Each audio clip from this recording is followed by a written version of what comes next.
Cryptic Media TV.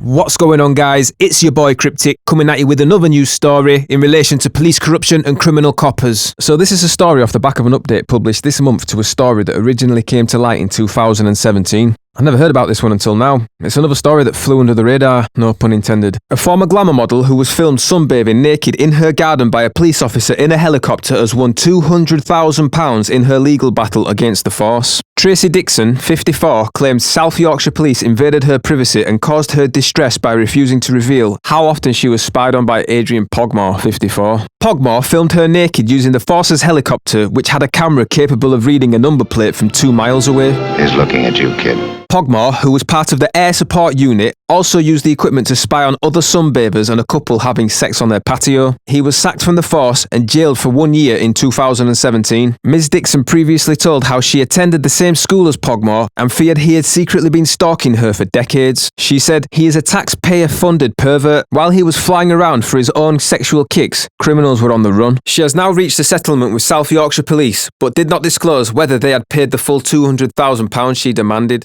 The force said in a statement, "All parties are bound under the confidentiality schedule relating to these proceedings. All criminal, civil and misconduct proceedings have concluded." Pogmore, whose dismissal from the force ended his 22-year career, had admitted 4 charges of misconduct in public office by using the helicopter's camera for sexual spying. In court, he was described as a swinging and sex-obsessed air observer who, quite literally, considered himself above the law as he spied on people from 1,000 feet. 2 pilots and 2 police observers were also found not guilty of misconduct in a public office. Matthew Lucas, Lee Walls, Matthew Loosemore and Malcolm Reeves were all cleared after a 15-day trial. The force said in a statement, "One PC was given a final written warning for breaching the standards of professional behaviour in relation to duties and responsibilities and remains employed by the force. The second PC, who had resigned from the force prior to the hearing, was cleared of misconduct. The other 2 members of staff were not South Yorkshire Police employees and therefore not subject to SYP misconduct proceedings." As always when I'm researching these stories, I found another story that adds further context to this story and an insight to the character of Mr. Pogmore. So this article is entitled "How the Sex-Obsessed Helicopter Policeman Who Spied on Sunbathers Visited a Swingers Club with a Dungeon and Kama Sutra Room." This is also from 2017. The sordid secrets of a policeman facing jail for spying from the police helicopter on naked sunbathers and a couple having sex have been revealed. 4 colleagues were cleared of similar offences by a jury at Sheffield Crown Court, but the case exposed PC Adrian Pogmore as a self-obsessed peeping Tom who took his seedy personal life to work at the South Yorkshire Force. The divorced father of 2 was a self-confessed swinger and naturist and was dubbed the Team Deviant by colleagues. The Team Deviant. You never want to be referred to as that guy, do you? But Pogmore's former wife and ex-partner had no idea he was cheating on them by indulging in the swinger scene. His haunts were said to include La Chambre in Sheffield, described on its explicit website as the premier swinging club in Great Britain, purpose-built for the hedonistic enjoyment of liberated couples and singles. Situated in a former pub, the premises boasts a dungeon and Kama Sutra room, along with a sauna and a variety of playrooms for like-minded adults to indulge in orgies. Members pay £20 per couple or £5 for a single female to enjoy a swinger session. Around 250 couples are said to travel from across the UK to take part at weekends. Pogmore also pursued his sexual fantasies on a website called Fab Swingers. The pervert policeman who pleaded guilty to misconduct in public office admitted regularly filming X-rated close-up video of unsuspecting members of the public from the £2 million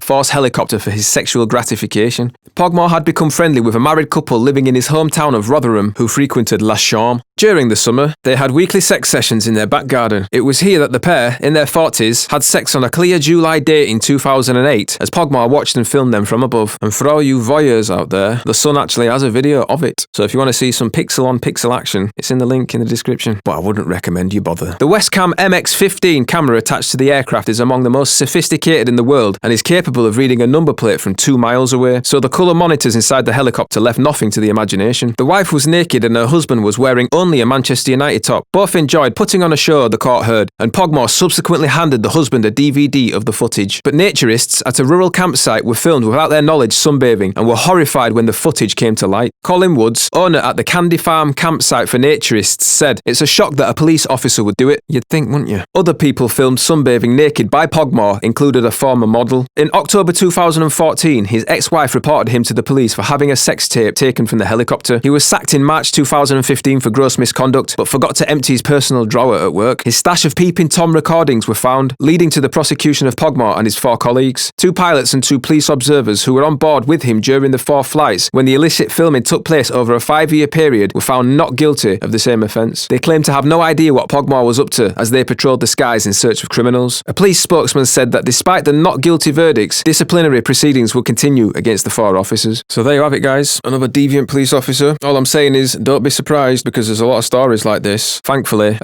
nothing massively serious happened. No one got killed, no one got raped, no one got whatevered, yeah. The woman got a £200,000 payout. Not bad for a woman who made a living out of people looking at her, is it? But in any instance, complete invasion of privacy. Absolutely wrong of him to do that. This is part of the problem, innit? In a story that I'm going to cover in the future, there's a quote from one of the police officers, and he said, after the budget cuts, it became unbearable to work for the police, and I've heard this elsewhere as well. But I think the problem runs deeper than budget cuts. With the population increasing, that's only going to strain the police force and create more problems. I think it's to do with the calibre of the people they're getting in as well. I don't think they're vetting them properly. I said it in a previous video that the selection process could be improved, because I don't understand how so many people with dark tendencies are getting in. And not just people with deviant or dark tendencies, plain old idiots as well. You see it in some of these recorded interactions when they're recording the police in public. You know, when they speak, some of them sound like teenagers at high school. You hear people always say about police officers, oh, I bet he got bullied at school, I bet he got his head flushed down the toilet. He got bullied and now he wants to bully people. That's why he's joined the police. Maybe that's true. Maybe it isn't. But in any instance, unsuitable people are getting selected once they're in, are able to abuse their position of power. There's got to be some sort of mechanism to stop that. If not for the benefit of the public, for the benefit of themselves. In the last 4 years, UK police had to pay £30 million